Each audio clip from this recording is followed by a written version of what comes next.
I am Prince Edward. You are in the presence of royalty. Yes. Listen to that shocked silence from them. That's what I like to hear. You may wonder at my shabby attire. I am not wearing the clothes of a royal, but these are attire for action, and I am a man of action, and nothing pleases me more than meeting with the common people. In fact, sir, I'm not sure I've ever met anyone as common as you. It's a great honour to see you. Well done. Very good. But enough of this jollity. This is a time of war, dear friends. For you know that in this year of 1300, we are in the midst of a mighty war against the Scottish. Yes. Good spitting, Piers. Thank you. Yes. Some 2 years ago, you will know that our highly fortified, deeply strong, and completely undefeatable castle of Stirling was defeated quite easily. Very little bloodshed. So, as a result, I have been given the great honour of mustering an army to march north to Scotland and retake Stirling Castle. And I am very thankful to you, friends, for joining this recruiting line for the army. Well done. We will be training today, and we will be training you upon this whirling weapon of death. Not you, Master Robert, but the Perrier. That is right. And so, in a few moments, I will be asking for volunteers among those adults amongst you to have a go at using this great weapon. But first, we shall have a demonstration from my men here. My strong and heavy men. And as such, timing is everything with the Perrier, you see. So we shall count down for them and give them the command to pull. We shall count down 3, 2, 1 and shout the word pull. We count from 3 because none of these men can count beyond 3. 4 would be very confusing. So, let us cry all together. Ready? 3, 2, 1, pull! Yes! Yes! Well done. Excellent, Nay. And now, as I said before, this is not a job for the children. Yes, the children have jobs on the battlefield like cleaning things and carrying things, and we have none of that to be done today, so I will ask, please, for 4 men and 4 women to volunteer, and you must be above the age of 18, please. And I have volunteers. If you do not volunteer, I shall command you. Yes, sir. Very good. Come down. Very good. Yes, madam. Very yes, good, you may. From Yes, go on. Very good. And you, sir. Very good. Et voilà. Yes, we have another gentleman here. Very good. How many men do we One have? more men. Yes, we have enough men. We have enough men. We're good for men. Very good. We have 3 ladies. We need 1 more lady. One more lady. 1 more lady. One more. Yes, very good. Very Very good. brave. Excellent. Well done. Well done. Very good, come forward. Now, I shall hand you over to my siege engineer at the back there, and you will be told exactly what it is you do with this weapon. Very well done. Very good. And it'll be Master Robert who will explain to the assembled people here what it is this thing does. Master Robert. Thank you, my Lord Prince. Excellent, sir. I am indeed Master Robert. I am an artillerist, very experienced in the art of war. I fought on behalf of His Grace the King in Scotland on many an occasion. I am well aware of the abilities of this fine piece of equipment. It is called by many names. If you found yourself at a siege and were told to go and help out using a catapult, you'd be well within your right to say which one. For a catapult is any device that hurls or pushes or propels a projectile or missile towards an opposing force. And as such, you might find yourselves a little confused. For there are, of course, mighty crossbows, there are springholds such as that in the corner there, and there are throwing devices such as this. This one can be referred to as a mangonel. It's not really a mangonel, of course, because a mangonel is like a large, mighty spoon that hurls rocks forwards towards the enemy. It could also be called a trebuchet, which in many respects it is, for it is a traction trebuchet, but the classic trebuchet is a great and mighty weapon that does not use ropes on the front. Instead, it has a mighty bucket or hopper filled with lead and rock, and thus is counterpoised to actually deliver its crashing and crushing blows. This instead is known as a Perrier because for the most part it is used to hurl rocks at its enemies. Not just any rocks, of course, but you would use particular types of rocks, cut and hewed by master stonemasons, so that they will fly through the air in a uniform fashion. Now, of course, it works very much like the staff sling upon which it is based. If you imagine, this is the great and mighty arm, and at the top there, ropes are attached, and the sling runs along the bottom gully. As the ropes are pulled, it hovers up to its zenith like that and looses itself, and the projectile goes forwards towards the foe.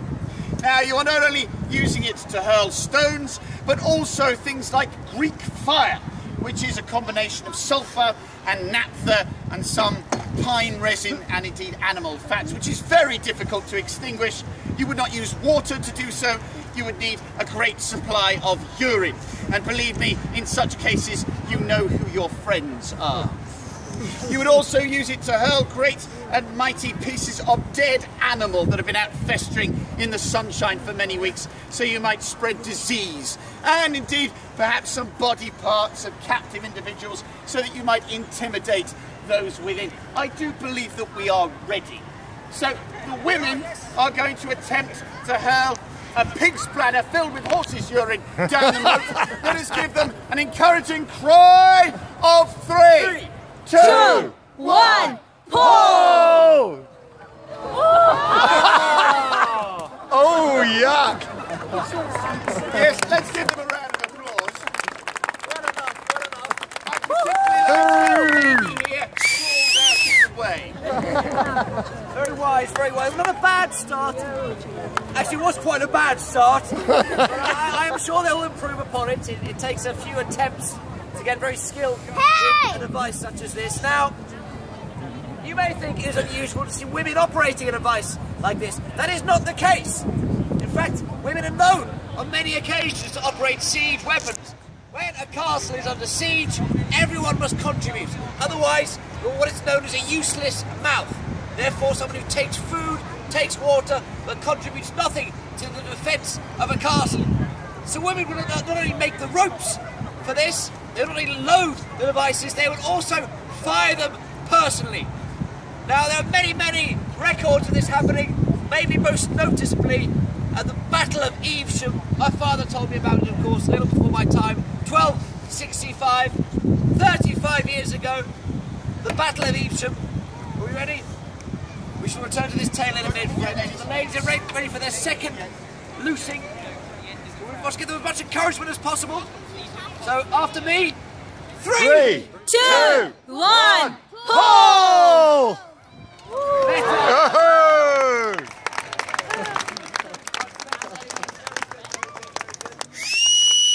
It is now the turn of the men to see if they can better their female counterparts. Now, I was referring to the Battle of Evesham, 1265, where, of course, the great Simon de Montfort was attacking the fortification alongside his brother Guy.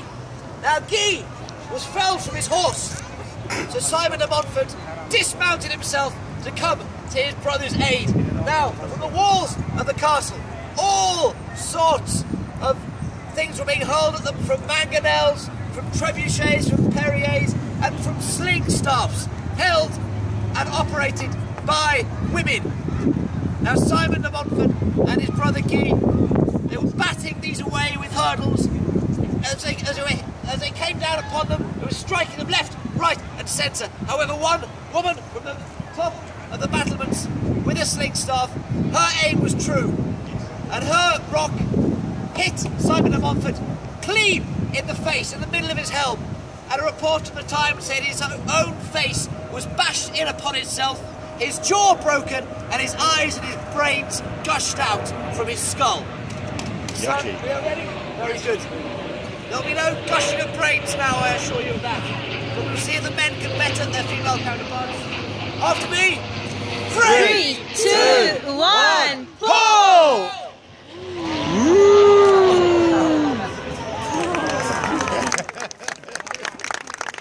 Not a bad first attempt. They will have one more, trying to see if they can better that. Now, of course, the Battle of Evesham, all these devices were mounted upon the walls, but they are not just used for offence. They also use for defence, you can see over there in the corner, a platform where a device such as this could be mounted upon it in order to defend a fortification as well as assail it. Now, there's a very significant tale from the siege of Bourges, where the Provost of Toulouse rode upon his mighty horse and cut down the ropes supporting such a device. A very bold, very valiant attempt, but sadly, in cutting down the rope, the boulder simply fell upon his head and crushed the man to death.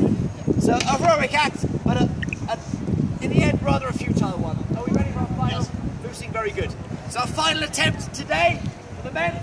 So after me, 3, 2, 1, go!